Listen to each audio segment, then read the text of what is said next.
private companies and the market community is using data and AI in ways that we cannot even imagine going forward. And I think we have to do, from an official government perspective, do whatever we can to keep up. I think it's going to help us be better at our job from a market oversight perspective, from an enforcement perspective. But ultimately, if we're going to be able to fulfill our mission, we have to use and embrace some of the same tools that technology is enabling and that our markets are using.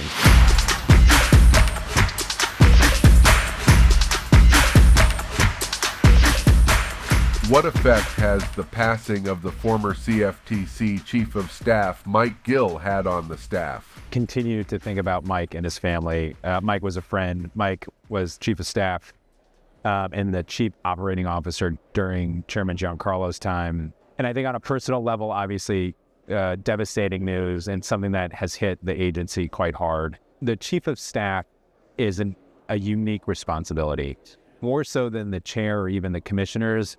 That individual really touches every component of the agency because they're the chief operating officer. So they get to know people sort of, quote unquote, deep within the building, people that I typically would not interact with as chair or even when I was a commissioner. So it's that fact that I think about, and Mike's generosity and his kindness. It's the reason I think that it's really hit the staff so hard. How has the CFTC responded to market volatility caused by the war in Ukraine and the conflict in the Middle East? As a general matter, we continue to do the typical surveillance, market oversight, engagement with stakeholders, clearinghouses, the FCM community, the exchanges, making sure markets are functioning. I think we've been quite pleased over the past 4 years, given the volatility going back to COVID and then the geopolitical issues with Russia and Ukraine.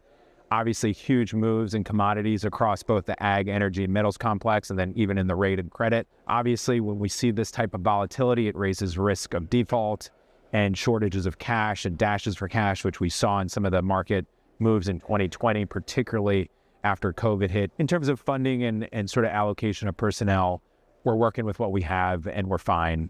We're making sure we have the right people on these particular issues, communicating with folks outside and inside the building to ensure markets are moving continuously and sort of as expected and in a transparent way. What are the goals to create a data-driven culture at the CFTC? This has been a priority of mine since I took over as chair in 2021.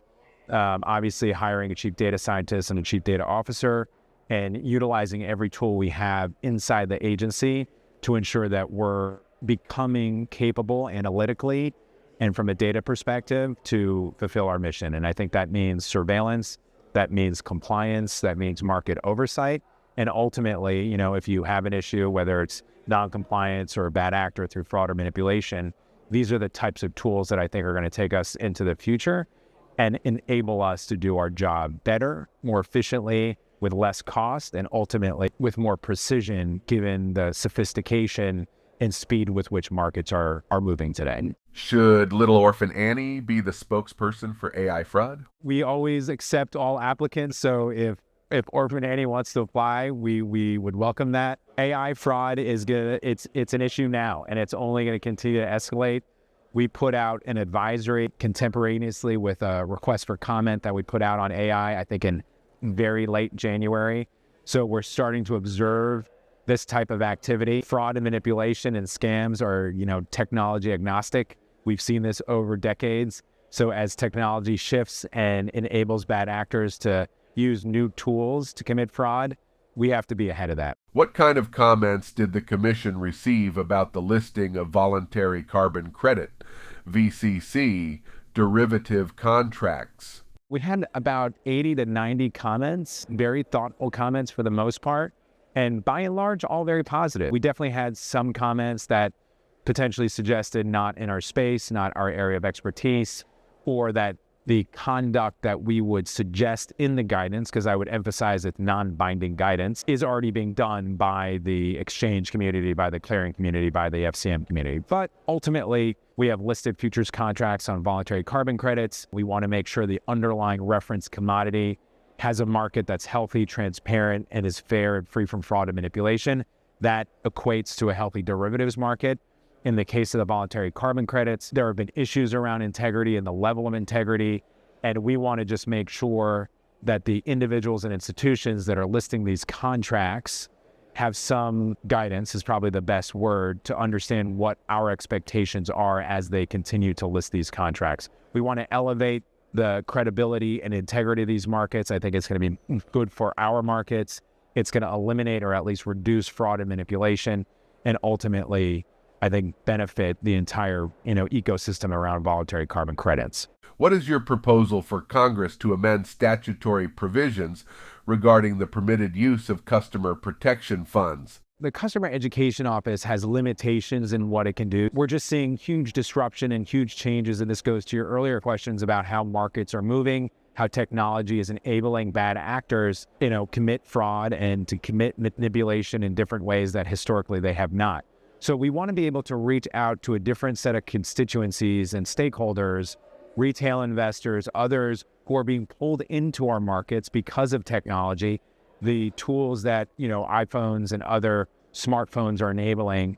These barriers to access that historically existed around markets are going away. We will still have the same regulations and do what we need to do to provide disclosures and as much information to individuals and investors as possible.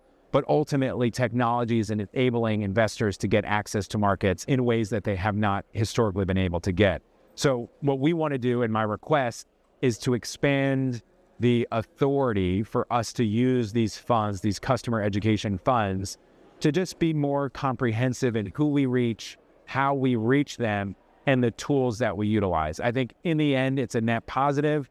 It's really about us using technology and understanding the current landscape so that we can better reach individuals and investors so that they don't get scammed by some of these bad actors. How does the CFTC plan to celebrate the 50th anniversary of President Gerald Ford signing the Commodity Futures Trading Commission Act of 1974, creating the CFTC? It's a milestone for us. We're extremely excited about the next year. We are starting to think about festivities and plans and bringing CFTC alumni and community together over the next 12 months, recalling, what we've accomplished and how far the agency's come as an independent standalone agency, how the markets have evolved and grown. I think by and large, it's been an incredible 50 years. I'm incredibly proud and privileged to be a part of over a decade of those 50 years. And I certainly want to do whatever I can to set the stage and the direction for success over the next 50 years. What has been the effectiveness of the whistleblower program? A huge part of our enforcement program across the board benefits from individuals coming to us. It is not necessarily all whistleblowers. I think a lot of the facts and circumstances that come to us, many are looking for a whistleblower award, but those are the incentives that I think really create an opportunity for stakeholders and the regulators to work together. We've had some significant whistleblower awards over the past couple of years, so large that it has actually exposed a bit of a flaw and an error in the statutory drafting of the whistleblower fund. And Congress is very attuned to this and trying and making efforts to fix it. But I think we want to do everything we can as both lawmakers, regulators, policymakers to incentivize whistleblowers, to protect whistleblowers, and to give them every reason to come to us and share with us what they know about fraud, manipulation, or any violation of the Commodity Exchange Act. Why do you keep coming back to FIA BOCA? The reason I keep coming back, besides Florida in March, we had 2 years where we were home. I had 1 year as acting chair when I had to do BOCA virtually.